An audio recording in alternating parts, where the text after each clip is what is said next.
நம்முடைய ஒருங்கிணைப்பாளரும் இணை ஒருங்கிணைப்பாளரும் கழகத்தினுடைய வேட்பாளராக அனைத்து இந்திய அண்ணா முன்னேற்ற கழகத்தில் இன்று நேற்று நிறைவேற்றப்படுவதை உங்களை எல்லாம் அழைத்து அலுவலகத்திற்கு நடத்த வேண்டும் சொல்லி இங்கே அழைத்து அவர்களுக்கும்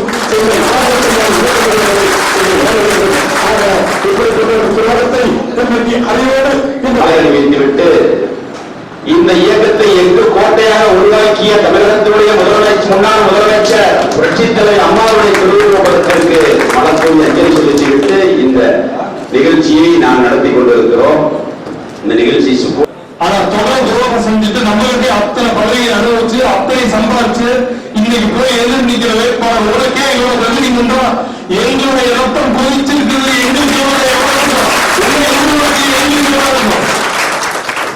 சும்மா நடக்க மாட்டோம். 2017 தோல்வியை நான் தாங்கிக்கிட்டேன். கடவுளோட ஆசீர்வாதத்தால இன்னும் அனைத்தோட அன்பான. ஆனா கடவுளே அதே தோல்வியை தாங்கிக் கொள்ளும் சக்தியை செல்வி வளர்ச்சிக்கு கொடுத்து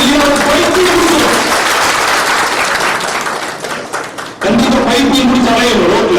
ஏன்னா தொடர்ந்து துரோகம் பதவி நெருங்கி முடிச்சு தெரியும். எத்தனை கட்சி மாறுறது? பல கட்சி அதிமுக போட்டியிட்டு ஜெயிச்சு எம்எல்ஏ அந்த எம்எல்ஏ வெற்றி வைத்து அரவக்குறிச்சி மக்களிடம் கேட்டபடியா நான் இந்த பதவிக்காக இந்த மாவட்ட செயலாளராக இந்த மந்திரியாக இந்த கட்சிக்கு போகணும்னு சொல்லி ஓட்டு போட்டு ஜெயிக்க வச்சது யாரு? ஏன் தொடர்ந்து இந்த துரோகம்? நான் அப்படி பண்ண 1988 இருந்து எங்க அப்பா அடிப்படை உறுப்பினர் அம்மா பொதுச்செயலாளர் பொறுப்பு பொதுச்செயலாளர் இருந்ததோ அம்மா கைக்கால போட உறுப்பினர் கையெழுத்து உறுப்பினர். நான் 2002 உறுப்பினராக இருக்கேன். நம்முடைய ரத்தம் என்னுடைய ரத்தம் அனைத்து இந்திய அண்ணா திராவிட முன்னேற்ற கழகம் உங்களுடன் சேர்ந்து என்றைக்கும் தோற்பணியாற்ற தயாராக இருக்கிறேன். தயவு கூர்ந்து எனக்கு ஒரு வாய்ப்பு காலங்கள் உங்களிடம் மன்றாடி பாடம் தொட்டு.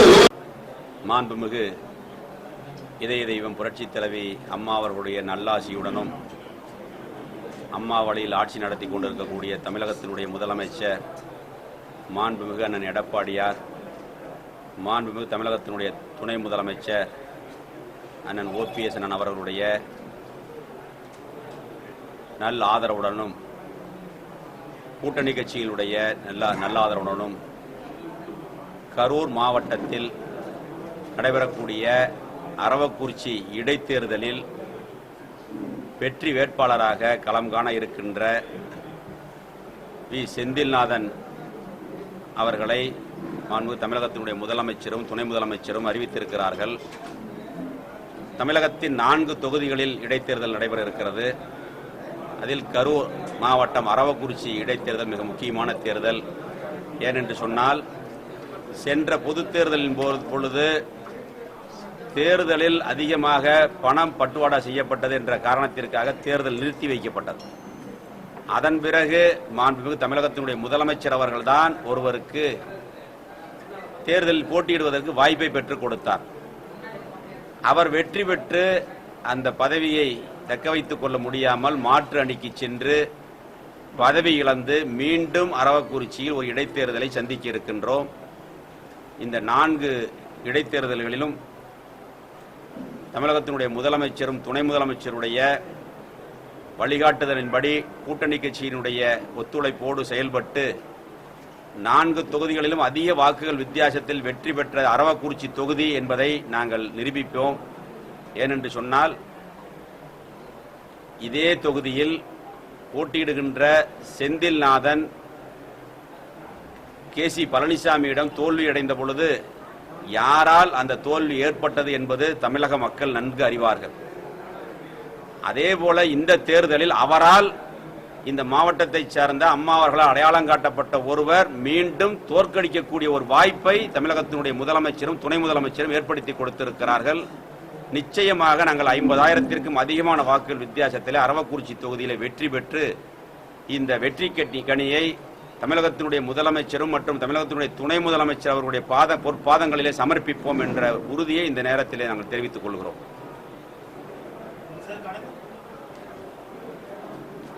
கொஞ்சம் தள்ளி போடுங்க.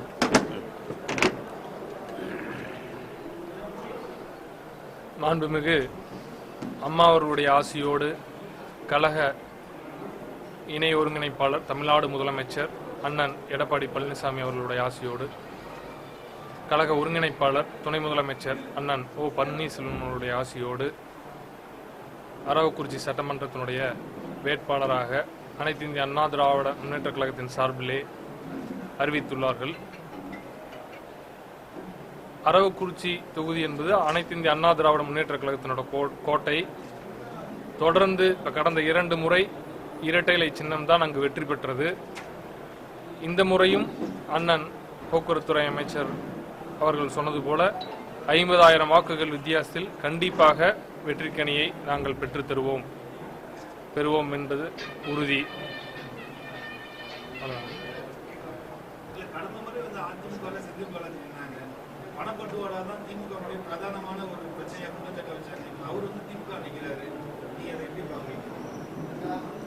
திமுக மட்டும் அதனாலதான் சொல்றேன், அப்படியே சொன்னேன். எந்த கட்சி எதிர்த்து நின்னாரோ திருப்பி அதே கட்சியில போய் ஒரு வேட்பாளரை நிற்கக்கூடிய ஒரு துரதிர்ஷ்டம் அவருக்கு ஏற்பட்டிருக்கிறது. அதனால அவர் அதை தோக்கடிக்கிறதுக்கு அன்னைக்கு வேலை செஞ்சார். இன்னைக்கு அதே கட்சியில் போய் ஜெயிக்கலாம்னு நினைச்சிட்டு கனவு கண்டுகிட்டு இருக்கார். நிச்சயமா நாங்க ஜெயிப்போம்.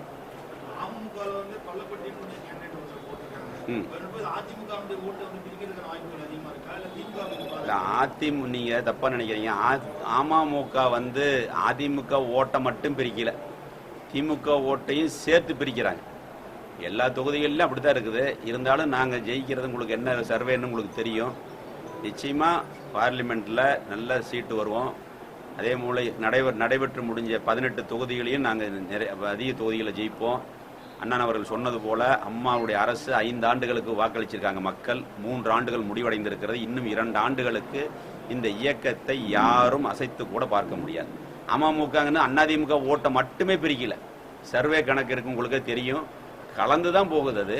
அதுல ஒண்ணு இப்ப கமலஹாசன் கூட வந்திருக்கார், சீமான் வந்திருக்கார். அவங்களும் ஒரு சில குறிப்பிட்ட ஓட்டுகளை பிரிக்கிறாங்க. இருந்தாலும் 1,54,00,000 உறுப்பினர்களை கொண்ட மாபெரும் ஒரு இயக்கம் அனைத்து இந்திய அண்ணா திராவிட முன்னேற்ற கழகம். அதனால் இந்த இயக்கம் என்னைக்கும் இந்த இயக்கத்தை அளிப்பதற்கு யாராலும் முடியாது. நிச்சயம் நாங்கள் வெற்றி பெறுவோம்.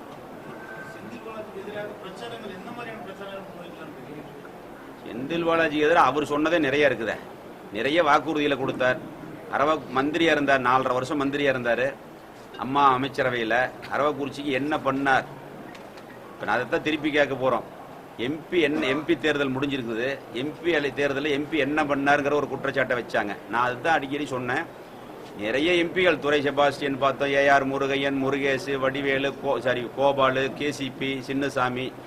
எந்த எம்பி கரூருக்கு என்ன செஞ்சாங்கன்னு சொல்லுங்கன்னு சொன்னோம். யாரும் எதுவுமே செய்யல. எம்பி என்ன பண்ணுவாங்க, பார்லிமெண்ட்ல மாநிலத்தினுடைய உரிமைக்காக குரல் கொடுப்பாங்க. ஆனா நம்ம எம்பி என்ன பண்ணாருன்னு நாங்கெல்லாம் சொல்லல, அவரே சொல்லியிருக்காரு. நிறைய செஞ்சிருக்காருன்னு சொல்லியிருக்காரு. இப்ப கூட தான் திருச்சி டு கோயம்புத்தூர் ரோடு கொண்டாந்துருக்காரு. இது அவர் சொன்னது. இப்ப நாங்க திருப்பி கேட்க போறோம். 4.5 வருஷம் மந்திரி, 5 வருஷம் கேசிபி ஆளுங்கட்சியில எம்எல்ஏ, அரவக்குறிச்சிக்கு என்ன செஞ்சாங்கன்னு நாங்க கேட்க போறோம். ஏன்னா இன்னைக்கு தமிழ்நாட்டினுடைய முதலமைச்சர் நாங்க கேட்டதையெல்லாம் கொடுத்திருக்கார். குடிநீர் பிரச்சனை மிகப்பெரிய பிரச்சனை. 220 கோடி ரூபாய் பட்ஜெட்ல நிதி ஒதுக்கினாலா இல்லையான்னு உங்களுக்கு தெரியும். நிதி அலாட் ஆயிடுச்சு. அந்த வேலையை செய்ய போறோம். அரவக்குறிச்சிக்கு மட்டும் நான் சொல்றேன். நான் 490 கோடி ரூபாய் பொஞ்சை புகழூர்ல கதவணை பணிகள் ஆரம்பிக்க போற. டிபிஆர் ரெடி ஆயிடுச்சு, பணி ஆரம்பிக்க போறோம். அதே போல தாலுகா 50 ஆண்டு கால கோரிக்கை இவரே சொன்னார். தாலுகா கொண்டாடம்னாரு. எல்லாமே இருக்கு எங்ககிட்ட. தாலுகா கொண்டாடல. இப்ப நாங்க தாலுகா கொண்டு வந்திருக்கிறோம். இதுவரைக்கும் இந்த 6 மாசத்துல மட்டும் 30 கோடி ரூபாய்க்கான வளர்ச்சி பணிகளுக்கு நாங்கள் பூமி பூஜை போட்டு ரோடு போட்டிருக்கிறோம். சின்னத்தாராபுரத்தில் தடுப்பணை முடிஞ்சிருச்சு, தடுப்பணை கட்ட போறோம். நங்காஞ்சி குடகனாரில் கட்டி என்னைக்கு திறந்துட்டான். இன்னும் 2 இடத்துல கேட்டிருக்காங்க, கட்ட போறோம். இதெல்லாம் மாண்புமிகு முதலமைச்சர் அரவக்குறிச்சிக்கு கொடுத்த திட்டங்கள். இதைத்தான் நாங்கள் எடுத்து சொல்லி ஓட்டு கேட்க போறோம்.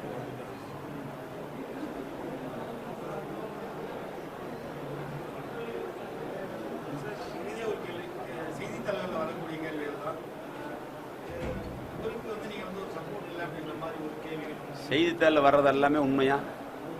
செய்தித்தாளில் என்ன வேணாலும் போடலாம், அப்படியெல்லாம் கிடையாது. வெற்றி பெறக்கூடிய யாராக இருந்தாலும் சரி, வாய்ப்பு கட்சி ஜெயிக்கணும். எங்களுக்கு அதுதான் முக்கியம். நான் சப்போர்ட் இல்லை இப்படி யாரு சொன்ன அப்படின்னு செய்தித்தாளில் வந்து எல்லாமே உண்மையை போடுறீங்களா? யார் என்ன சொல்றாங்களோ அந்த காதலுக்கு வந்தது போட்டு விட்டுறாங்க ஒரு இதில். அப்படிலாம் ஒன்றும் கிடையாது. எங்கள் கட்சியில் கீழ்மட்ட தொண்டனும் மந்திரியாக முடியும், எம்எல்ஏ ஆக முடியுங்கிறத நிரூபித்து காட்டியவர் மாண்புமிகு அம்மா அவர்கள். அதனால அதுக்கெல்லாம் கிடையாது. யார் வெற்றி பெற வாய்ப்பு இருக்கிறதோ அவங்களுக்கு நாங்கள் வாய்ப்பு கொடுக்குறோம். நாங்கள் இல்லை, எங்களுடைய கழகத்தினுடைய ஒருங்கிணைப்பாளர், இணை ஒருங்கிணைப்பாளர், தமிழ்நாட்டுடைய முதலமைச்சர் அவங்க முடிவு பண்ணுறது. நான் முடிவு பண்ணுறதல்ல, அவங்க தான் முடிவு பண்ணுவாங்க. உயர் மூத்த அமைச்சர்கள் இருக்கிறாங்க, அவங்க முடிவு பண்ணுவாங்க.